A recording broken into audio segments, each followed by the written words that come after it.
What's going on, everybody? Welcome back here to Highrollers, Roads and Rails. Tonight, I've got a really special episode because for me, I have finally found my white whale engine. Mystical unicorn, top of the bucket list, whatever you want to call it. I finally picked it up. So stay tuned.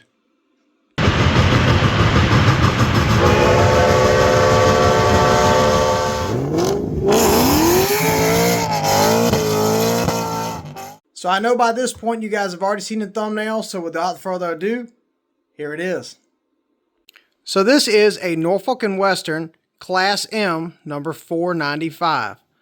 And this engine comes to us by way of Sunset Third Rail.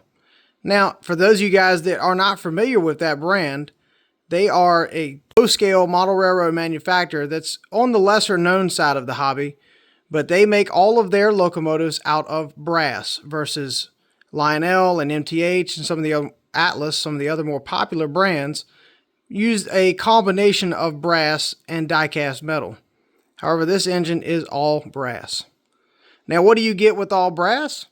Fine detail. And this engine is absolutely not short any of that. So look at the incredible brass detail of this engine. We'll take a look farther at that in a minute, but I want to first talk about this engine itself. So yes, this was my white whale engine. This is one that I have had the very top of my bucket list for ever since I got back into this hobby. And the reason is obviously you guys know I love Norfolk and Western, but I just love the M class in itself. The engine is just so popular. I mean, there's a real running one, number 475 in Strasbourg. Obviously you guys have seen that engine on the channel here. And I just love the M's. Now, as far as O-scale offerings for the Norfolk and Western M class, well, this is it. You're looking at it. Sunset Third Rail is the only company that has ever manufactured this engine in O-scale. Now, what's really unique about it is its wheel arrangement. So obviously, this is a 4-8-0 wheel arrangement. So what does that mean? We have 4 wheels on the pilot, 8 drivers, no trailing wheels. That's a very unique wheel arrangement, and it's not seen a lot, obviously, in O-scale, but certainly not in the real world either. As a matter of fact, number 475 is the only operating engine left in that wheel arrangement. Now, as far as the highlights of this beautiful model, obviously the A1 highlight is the detail in this thing. It's just incredible. So much separately applied detail.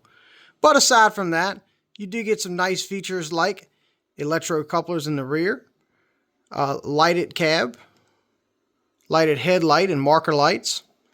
You do get a fan-driven smoke unit. And this engine is TMCC, so it features Lionel's Trainmaster Command Control so that you can run it with your Trainmaster remote or legacy system. This engine does have Lionel's early small steam sounds in it. So you get some really nice sounds. You do get 4 chuff per revolution with this model, which is really nice. And all in all, it's just a pretty solid runner. It does have some sort of speed control. I won't call it Odyssey, but it does have speed control in it. So it runs really smooth for its age. Now, Third Rail did offer some options as far as which model of this engine you would want. This right here is the in-service model. So this is what it would have looked like when it operated for the Norfolk and Western in revenue service. And one of the major differences between this and the excursion version, which is the Strasbourg 475, is the first thing is the headlight position. So the N&W M classes had their headlights center of the boiler. Now, Strasbourg has since moved the headlight down to the center. But the Strasbourg version of this, the number 475, does feature the high-mounted headlight on the top of the smoke box. And again, the Strasbourg version does feature a different pilot than the in-service version. No matter which one you decide to get, they all look great. They also offered the 475 with the Strasbourg lettering on the tender instead of Norfolk and Western if that's what you wanted. But for me, as much as you guys know I'm an N&W purist, this was the perfect engine to have, the number 495. Now, a little bit of history on the M class, because I think it's important to touch on this engine because it really has a great service history. So the Norfolk and Western M class, it was a 480 wheel arrangement steam locomotive, and the M's were primarily assigned to N&W's mainline freight service. First order of the original M's was for 125 units, 50 of which came from the Baldwin Locomotive Works, and 75 of which came from Alco's Richmond Works. The M's were coal-burning steam locomotives with a 200 psi max boiler pressure, 56-inch drivers, a weight of 200,000 pounds, and a tractive effort of about 40,163 pounds. For the Norfolk and Western, the M's were numbered 375 through numbers 499, and were retired in the years between 1926 and 1958. The M's made their claim to fame on branch line service after they were retired from the main line, and most notably on the Abington branch, where they pulled the famous Virginia Creeper trains. Now, though we are looking at an M, the Norfolk and Western would later develop an M1 and an M2 class. Now, these locomotives are very different in size, however, they do feature the same wheel arrangement. And if you've seen my video on the 1134 in Portsmouth, which is a surviving M2 example, I did a great video on that. You should go back and check it out. But we're going to stay on track right here with this M-class locomotive. Now, after these engines' retirement, these engines were actually very well preserved, as there are quite a few examples for you guys to check out today. However, the most notable example exists in Strasburg, Pennsylvania, and that is the number 475, which you guys have seen on this channel.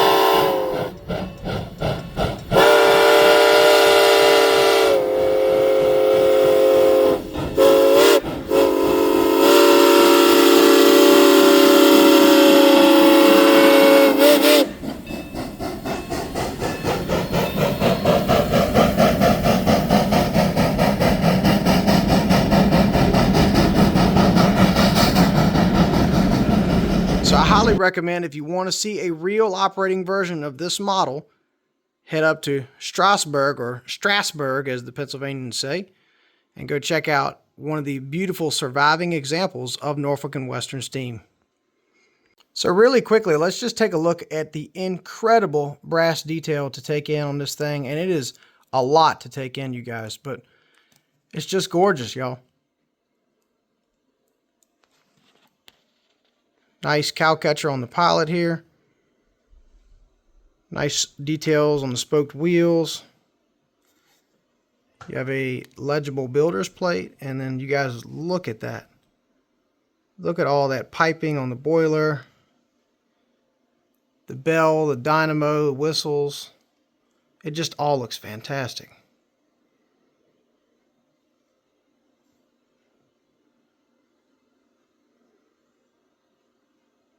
Incredible detail.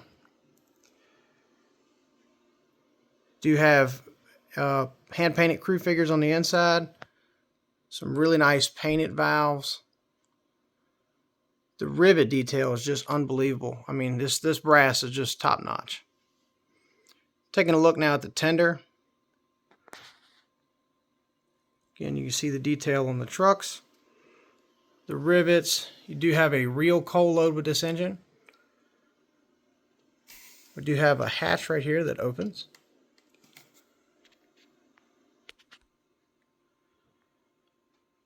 And something else really neat is that this little topper on the smokestack is removable if you want to run it with or without it.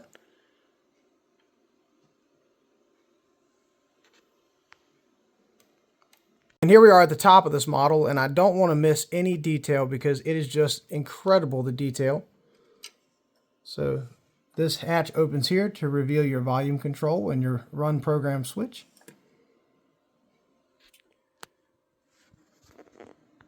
At the rear of the tender here, see we have some nice legible N&W numbers. See, we have a separately attached ladder, and you do have a functional tail light and a functional rear electrocoupler. We'll just pan on down the side of this thing again. You do have a drop plate between the engine and the tender. And I will say that the gap on this thing is absolutely tight and right. It looks really good between the engine and the tender. And I also believe that's why this does need 054, being a small steam engine. You know, you would think it would run on tighter curves, but I believe this realistic looking gap is kind of what makes it where you have to have the wider turns. But that's not a problem on my layout. You guys know I have 072. So we'll take one more panning shot, and we're going to go ahead and fire this engine up. Alrighty, y'all, I've went ahead and thrown some power to the track here, so you can go ahead and see the headlight has come on, looking nice. You have these lighted number boards. You have the nice lit marker lights, and what I really like is that those are not overpowering at all. They look really great. And again, you guys can see the lit cab. And then obviously the reverse light when it comes on is lit. So you see the lighting on this engine looks great. So let's go ahead and fire it up, and we're going to listen to the kind of primitive sounds. I will say, as far as third rail engines, like I said, this is my first one, and a lot of guys have told me, you know, the sounds in these things aren't why you buy them. You buy them because they look really good. They're usually not the best runners or the best sounding engines, but nonetheless, let's go ahead and fire this one up.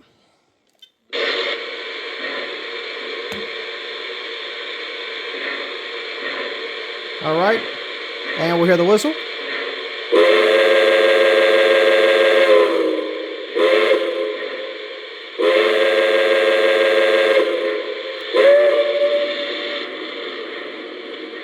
And the bell.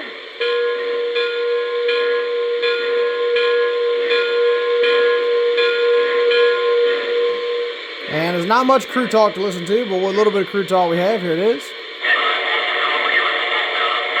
Ah, the nostalgia of early TMCC crew talk. And the dispatch.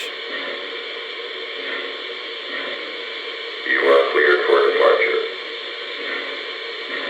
Alrighty, and that's it. Short, sweet, and to the truth. So like I said, not a ton of sound features in this model. But again, that's not why you buy a third rail engine. So without further ado, we're going to hook this thing up to a train, and we're going to talk a little bit more about that, and then we'll get on to the run session. Alrighty, you guys, and I have this thing fired up and hooked to a train. Now, the train that we'll be pulling tonight is going to be something a little bit different than I normally do. So, here is our nice and short little train, which you'll see is 3 wood-sided box cars. And if you notice, I have 2 of my N&W Madison Premier coaches on the rear. I have a combine in the front, and then just a coach on the tail. Now, the reason I have a train set up like this is the Abington branch was very famous for their Sunday mixed trains, and that's what I am modeling right here. So the mixed train would have obviously been mixed freight and passenger service. However, they could only run 5 cars due to the tight turns and steep grades on the Abington branch. So unless they were going to double head with a single engine, it would be 3 freight cars and 2 passenger cars. So with that, guys, we're going to go ahead and reenact the Virginia Creeper on my railroad here.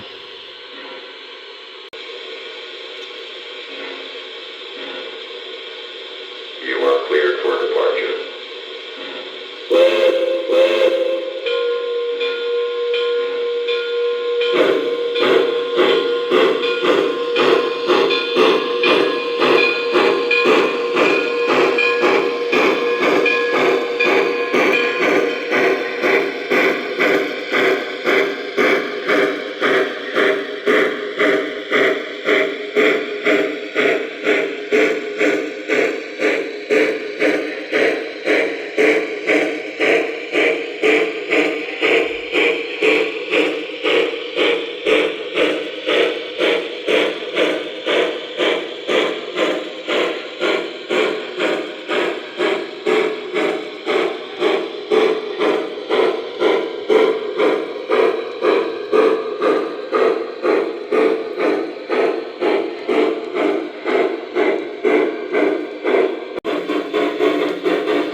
And that's going to wrap up this running session tonight, y'all. And I had to post this up here towards the end because if you're a Norfolk and Western O scale modeler, to me, does it get any more holy grail than what we're looking at right here?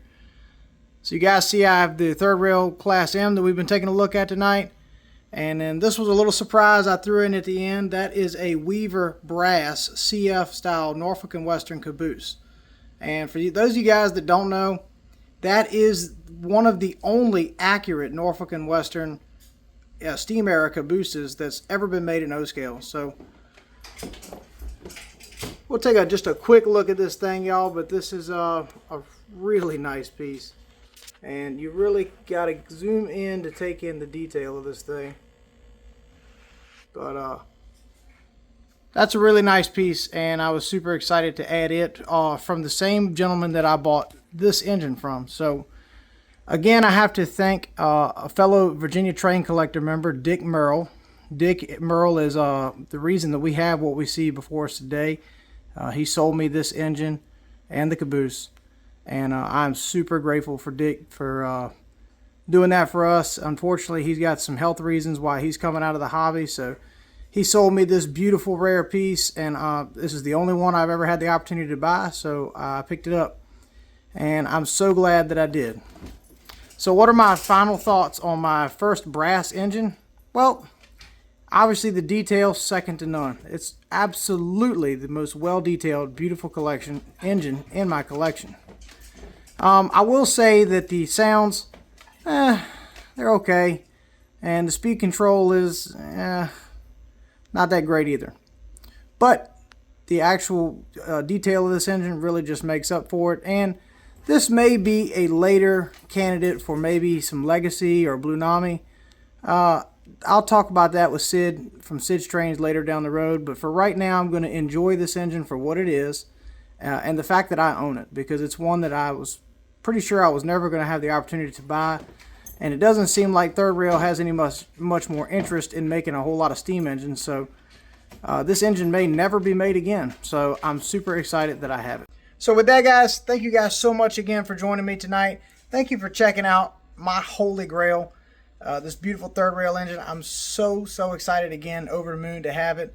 Again, if you guys enjoyed checking out this engine and want to check out more, because I did buy another engine from Dick that we're going to talk about later, but not tonight, then you got to make sure you like, you comment, you subscribe. And again, y'all, make sure you just click in the like button. It's super easy. Just smash that like button for me real quick. It really helps out a lot. But with that, thank you guys so much, and we'll see y'all down the line.